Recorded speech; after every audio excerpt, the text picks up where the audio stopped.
नमस्ते दोस्तों, स्वागत है आपका हमारे चैनल पर। मैं आपका होस्ट हूं सौरभ और आज का टॉपिक है इस साल के सबसे बेहतरीन और सबसे ख़राब परफॉर्मेंस देने वाले म्यूचुअल फंड्स के बारे में। क्या आप जानते हैं कि इस साल कुछ म्यूचुअल फंड्स ने 30% से ज़्यादा का रिटर्न दिया है, वहीं दूसरी तरफ कुछ म्यूचुअल फंड्स ने इन्वेस्टर्स का 20% तक नुकसान कराया है। आज हम इन सब के बारे में डिटेल में डिस्कशन करेंगे। इस वीडियो में आप देखेंगे कौन से म्यूचुअल फंड्स ने सबसे अच्छा परफॉर्मेंस दिया और कौन से म्यूचुअल फंड से बचना चाहिए। इस साल इन्वेस्टमेंट करने की रणनीति क्या होनी चाहिए, कैसे आप अपने पोर्टफोलियो को बेहतर बना सकते हैं। ये साल भारतीय म्यूचुअल फंड्स इंडस्ट्री के लिए काफ़ी चुनौती भरा रहा है। आंकड़े बताते हैं कि लगभग 70% म्यूचुअल फंड्स ने पॉजिटिव रिटर्न दिया है, लेकिन यह भी सच है कि 63% इक्विटी फंड्स ने नेगेटिव रिटर्न्स दिया है। इस साल निफ्टी 50 ने केवल 3% का ईयरली रिटर्न दिया है, जो काफ़ी मामूली है। अब बात करते हैं इस साल के top performing sectors and categories के बारे में, उन सेक्टर्स की जिन्होंने इस साल में धमाल मचाया है। डिफेंस सेक्टर बिगेस्ट विनर रहा है इस साल का। डिफेंस फंड्स ने इस साल सबसे शानदार प्रदर्शन किया है, औसतन 31% तक का रिटर्न मिला है। टॉप परफॉर्मिंग सेक्टर रहने के पीछे कुछ मुख्य कारण हैं, जैसे सरकार द्वारा 54,000 करोड़ के डिफेंस ऑर्डर्स की मंजूरी, मेक इन इंडिया और आत्मनिर्भर भारत की पॉलिसीज़, और increased interest due to India Pakistan conflict. इसके बाद गोल्ड म्यूचुअल फंड्स यानी गोल्ड सेक्टर ने भी शानदार प्रदर्शन किया है, जैसे DSP world gold FOF fund ने 32% से ज़्यादा रिटर्न दिया।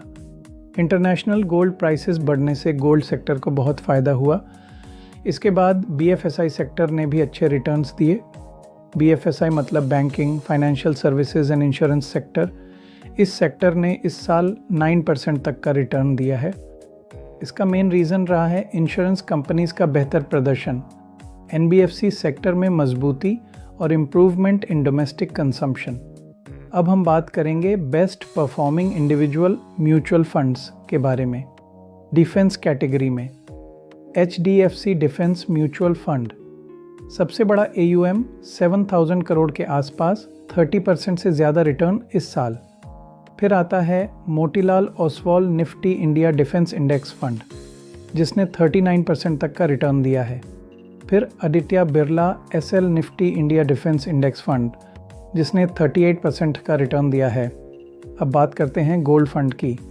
DSP वर्ल्ड गोल्ड FOF ने इस साल 32% तक का रिटर्न दिया।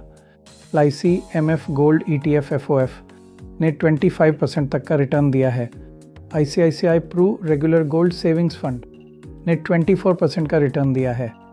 HDFC गोल्ड ETF FOF ने भी 25% का रिटर्न दिया है। अब बात आती है इक्विटी फंड्स की। HDFC mid cap opportunities fund 9% तक इस साल रिटर्न दिया है।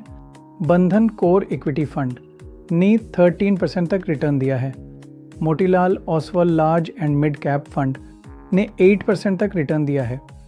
फिर SBI long term equity fund 7% दिया है। अब बात आती है why these mutual funds perform better. इसकी वजह है राइट सेक्टर सिलेक्शन की वजह से, गुड फंड मैनेजमेंट की वजह से, टाइमली पोर्टफोलियो चेंजेस करने की वजह से, और जो मार्केट ट्रेंड्स को टाइमली समझ ले उस वजह से। अब बात आती है वर्स्ट परफॉर्मिंग म्यूचुअल फंड्स के बारे में भी।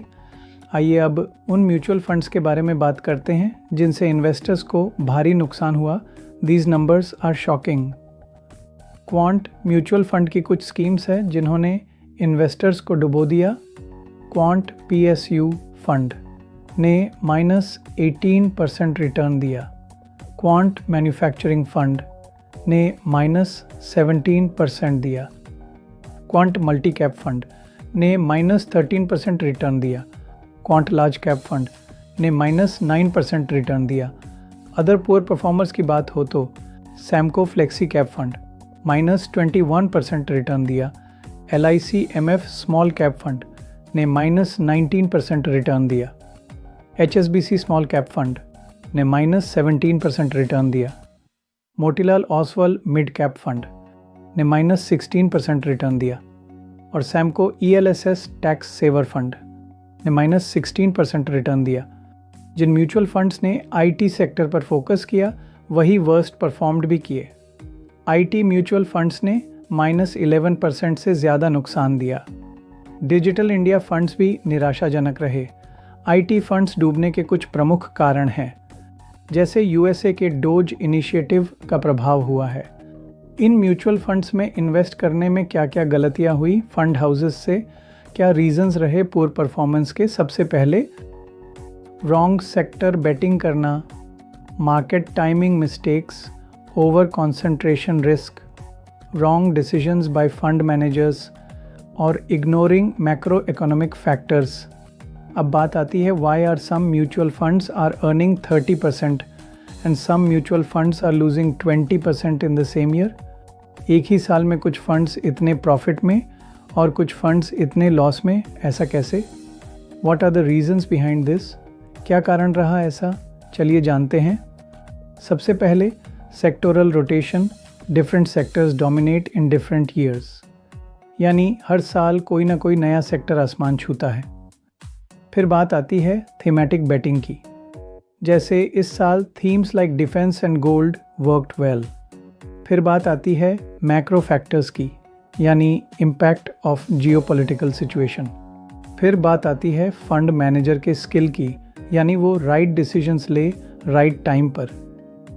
ये साल हमें कुछ सबक दे रहा है कि हमें म्यूचुअल फंड्स में इन्वेस्टमेंट करते समय ध्यान रखना चाहिए कि डाइवर्सिफिकेशन इज़ नेसेसरी। डाइवर्सिफिकेशन होने से हमारे लॉसेस कम हो जाएंगे। लॉन्ग टर्म थिंकिंग लेके चले, मार्केट के अप डाउन से ना डरे। We should not depend on just one sector, हमेशा एक ही सेक्टर पर पैसा ना लगाए। अब सवाल ये है कि बाकी बचे हुए साल में क्या रणनीति अपनानी चाहिए। एक्सपर्ट्स की राय के अनुसार ही इमीडिएट एक्शंस जो हम ले सकते हैं वो है lump sum investment in hybrid and large cap funds for market stability. SIP in mid and small cap वो भी phased investment अगले 2-3 months में। Caution in defense funds यानी डिफेंस सेक्टर में पैसा नहीं लगाना चाहिए क्योंकि यह already become quite expensive. Gold mutual funds में maintain 5 to 10% allocation. BFSI funds में look for opportunities in banking sector. Avoid IT sector, इसमें अभी बहुत चैलेंजेस है। इंफ्रास्ट्रक्चर फंड्स में अपॉर्चुनिटीज़ दिखेगी क्योंकि गवर्नमेंट इसमें बहुत पैसा इन्वेस्ट कर रही है। इस साल में रिस्क मैनेजमेंट की बात हो तो रिस्क को कंट्रोल करने के लिए हमें क्या करना चाहिए? अपना 60 to 70% पैसा लार्ज कैप में रखें, 20 to 30% mid and small cap में रखें, 5 to 10% आप थीमेटिक फंड्स में रख सकते हैं, वो भी तब जब आप इस सेक्टर को समझ चुके हों। इस साल में सीखे गए महत्वपूर्ण लेसन्स हैं। यह साल हमें क्या सिखाता है, चलिए जानते हैं। Prioritize diversification, don't put all eggs in one basket. Diversification बहुत ज़रूरी है रिस्क कम करने के लिए। लॉन्ग टर्म थिंकिंग रखो, maintain at least 5-7 year perspective. Regular review करो अपने पोर्टफोलियो का, चेक योर पोर्टफोलियो 2 से 3 टाइम्स अ ईयर। SIP का फ़ायदा उठाए, use market volatility to your advantage. ये साल हमें ये भी सिखाता है कि don't chase last year's winners, यानी पिछले साल के विजेताओं के पीछे न भागें। पास्ट परफॉर्मेंस कोई गारंटी नहीं देता। डोंट मेक इमोशनल डिसीजंस, यानी डर या लालच में आकर इन्वेस्ट न करें।